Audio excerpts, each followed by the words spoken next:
మీ మోకాల నొప్పులకు ఎటువంటి సర్జరీ లేకుండా ఎపియాన్ పెయిన్ క్లినిక్ అందిస్తున్న అత్యాధునిక చికిత్స. ఆంధ్రప్రదేశ్ రాజధాని అమరావతిలోకి రాకపోకల్ని మరింతగా విస్తరించేందుకు ప్రభుత్వం కొన్ని కీలకమైనటువంటి నిర్ణయాలు తీసుకుంటున్నది. అదే క్రమంలో విజయవాడ వెస్ట్ బైపాస్, విజయవాడకి పశ్చిమ ప్రాంతంలో నిర్మించినటువంటి దాదాపు 48-50 కిలోమీటర్ల పొడవైనటువంటి వెస్ట్ బైపాస్ని వీలైనంత తొందరగా ఒక 3-4 నెలల్లో ప్రారంభించాలనేటువంటి సంకల్పంతో ఆంధ్రప్రదేశ్ ప్రభుత్వం ఉంది. దీనివల్ల కలిగేటువంటి ప్రయోజనం ఏంటి, అసలు వెస్ట్ బైపాస్ నిర్మాణం ఎలా జరిగింది, ఈ అంశాలని ఒకసారి పరిశీలించేటువంటి ప్రయత్నం చేద్దాం. విజయవాడ నగరంలో నుంచి ప్రధానమైనటువంటి జాతీయ రహదారులు 2 వెళ్తూ ఉంటాయి. ఒకటి NH65 65వ నంబర్ జాతీయ రహదారి, ఇది హైదరాబాద్ విజయవాడ నగరాల్ని కలిపేటువంటి రహదారి. మరొకటి NH16 16వ నంబర్ జాతీయ రహదారి, ఇది అటు విశాఖపట్నం అంటే కలకత్తా నుంచి మద్రాసు వరకు వెళ్ళేటువంటి జాతీయ రహదారి. ఈ రెండింటి వలన విజయవాడ నగరంలో విపరీతమైనటువంటి ట్రాఫిక్ జామ్ ఉండేటువంటి పరిస్థితి ఉంది. దీన్ని తగ్గించేందుకు ఇన్నర్ రింగ్ రోడ్డు ప్రతిపాదనని గతంలో చంద్రబాబు నాయుడు ప్రభుత్వం చేసింది. అయితే జగన్మోహన్ రెడ్డి ప్రభుత్వం అమరావతి ప్రాజెక్టుని మిగతా అంశాలన్నింటినీ పక్కన పెట్టేసినటువంటి నేపథ్యంలో జాతీయ రహదారుల సంస్థ బైపాస్ నిర్మాణానికి ప్రతిపాదన చేసింది. 2021లో నిర్మాణ ప్రక్రియను ప్రారంభించారు. 2 ప్యాకేజీలుగా ఈ నిర్మాణ ప్రక్రియని చేపట్టారు. ఒక సైడు అంటే పశ్చిమ బైపాస్కు సంబంధించి తూర్పు వైపున ఉన్నటువంటి భాగాన్ని MEIL సంస్థ, పశ్చిమ వైపున ఉన్నటువంటి భాగానికి సంబంధించినటువంటి నిర్మాణ బాధ్యతల్ని నవయుగ కన్స్ట్రక్షన్స్, అదానీ గ్రూప్ జాయింట్గా చేపట్టారు. ఇందులో MEIL చేపట్టినటువంటి భాగం అంతా కూడా అంటే తూర్పు భాగం మొత్తం కూడా నిర్మాణ ప్రక్రియ పూర్తి అయిపోయింది. ఒకసారి మనం ప్రాజెక్టు మ్యాప్ చూద్దాం. మ్యాప్ చూస్తే మనకి ఒక క్లారిటీ వస్తుంది. ఇది ప్రాజెక్టుకు సంబంధించి అప్పట్లో ప్రభుత్వం చేసినటువంటి ప్రతిపాదన, అంటే కేంద్ర ప్రభుత్వం చేసినటువంటి ప్రతిపాదన.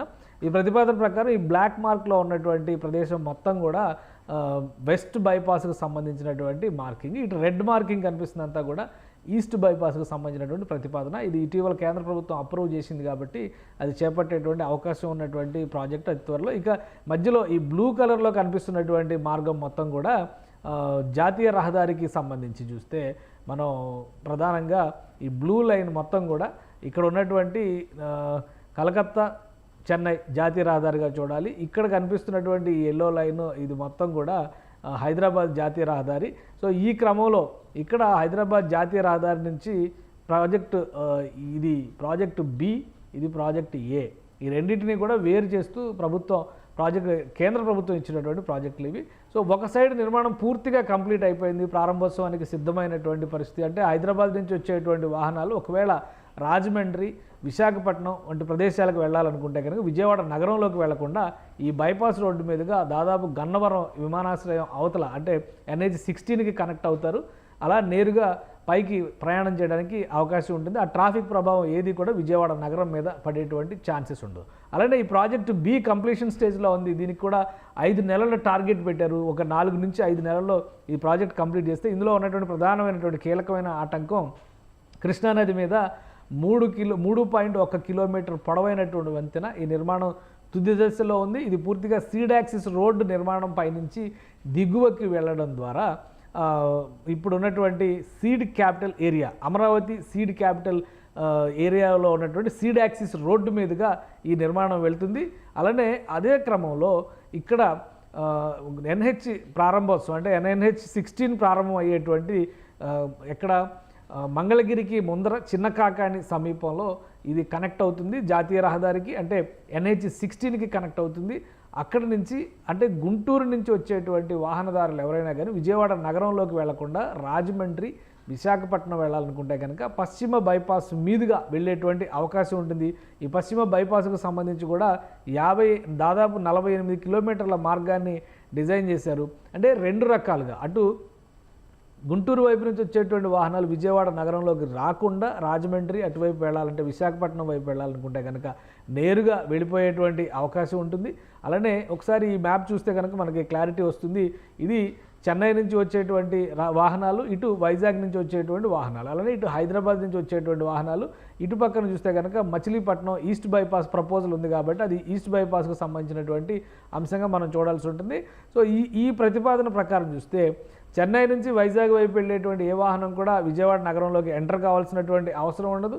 అవసరం లేకుండా నేరుగా బైపాస్ మీదుగా ఇలా ఇటు నగరాన్ని దాటి వెళ్ళిపోయేటువంటి అవకాశం. ఇక హైదరాబాద్ నుంచి వెళ్ళేటువంటి వాహనాలు కూడా ఇటు నుంచి వైజాగ్ వైపు వెళ్ళిపోవడానికి అవకాశం. ఒకవేళ చెన్నై వైపు వెళితే కనుక ఇటు నుంచి చెన్నై వైపు వెళ్ళిపోవడానికి అవకాశం ఉంది. సో విజయవాడ నగరం పైన ట్రాఫిక్ కంజెషన్ అనేది చాలా వరకు తగ్గుతుంది. నిర్మాణ దశలో చూస్తే కనుక రెండో ప్యాకేజ్ అంటే బి ప్యాకేజ్గా చెబుతున్నటువంటి రెండో ప్యాకేజ్ మాత్రమే పెండింగ్లో ఉంది. అందులో కూడా చాలా కాంప్లికేటెడ్ అంశం ఏంటంటే అమరావతి కోర్ క్యాపిటల్ ఏరియాలో ఉన్నటువంటి హై టెన్షన్ విద్యుత్ లైన్ల టవర్లు అడ్డంకిగా ఉన్నాయి నిర్మాణానికి. వాటిని తొలగించేందుకు ఇటీవలే సిఆర్డీఏ టెండర్స్ కాల్ఫర్ చేసింది. ఆ టవర్లన్నింటినీ కూడా తొలగించడం ద్వారా భూగర్భం ద్వారా 200 kV మెగావాట్ల విద్యుత్ ప్రసారం చేసేటువంటి కేబుల్స్ని అండర్ గ్రౌండ్లోంచి చేయబోతున్నారు. ఆ క్రమంలో చూస్తే మనకి ఈ బైపాస్ల నిర్మాణానికి ఇంకా టవర్ల తొలగింపు ప్రక్రియ పూర్తయిన వెంటనే ఈ బైపాస్ల నిర్మాణ ప్రక్రియ కూడా పూర్తవుతుంది. అంటే మొత్తం మీద 5 నెలల సమయాన్ని ఇచ్చారు. వాస్తవానికి ఈ ప్రాజెక్ట్ కంప్లీట్ అవ్వాల్సింది అక్టోబర్ నాటికి ముగించాల్సినటువంటి అవసరం ఉంది. అయితే అమరావతి ప్రాంతంలో ఉన్నటువంటి ఆటంకాలను దృష్టిలో పెట్టుకోవడం ద్వారానే జాప్యం జరుగుతూ వచ్చింది. అందువల్లనే మరొక 6 నెలల సమయాన్ని కేటాయించారు. ఇప్పుడు నవంబర్ నెల కూడా గడిచినటువంటి పరిస్థితి. ఈ భారీ బ్రిడ్జ్ నిర్మాణాన్ని చూస్తే కనుక పూర్తి స్థాయిలో అమరావతిలోకి వెళ్ళడానికి హైదరాబాద్ నుంచి వచ్చేటువంటి వాహనాలు నేరుగా అమరావతిలోకి వెళ్ళడానికి ఈ భారీ కృష్ణానది పైన నిర్మించినటువంటి బ్రిడ్జ్ ద్వారా వెళ్తారు. సో రాబోయేటువంటి రోజుల్లో విజయవాడ నగరం పైన ట్రాఫిక్ ఒత్తిడి చాలా వరకు తగ్గేటువంటి అవకాశం ఉంది.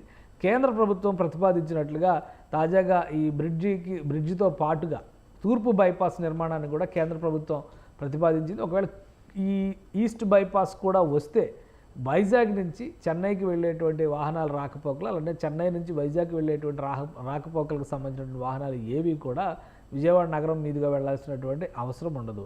వీటితో పాటు outer ring road, Amaravati outer ring road ప్రతిపాదనని, ఇన్నర్ రింగ్ రోడ్డు ప్రతిపాదన కూడా రాష్ట్ర ప్రభుత్వం ప్రతిపాదిస్తుంది. కాబట్టి రాబోయేటువంటి 25 సంవత్సరాల వరకు ఎలాంటి ట్రాఫిక్ ఇబ్బందులు లేకుండా ఉండేలాగా జాగ్రత్తలు తీసుకుంటున్నారు.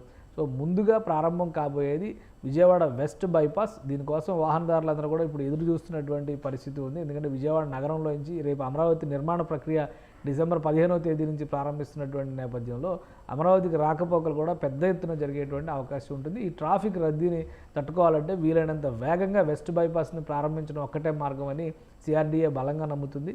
ఈ నేపథ్యంలోనే ప్రారంభోత్సవానికి చకచకా ఏర్పాట్లు చేస్తున్నట్టుగా సమాచారం ఉంది.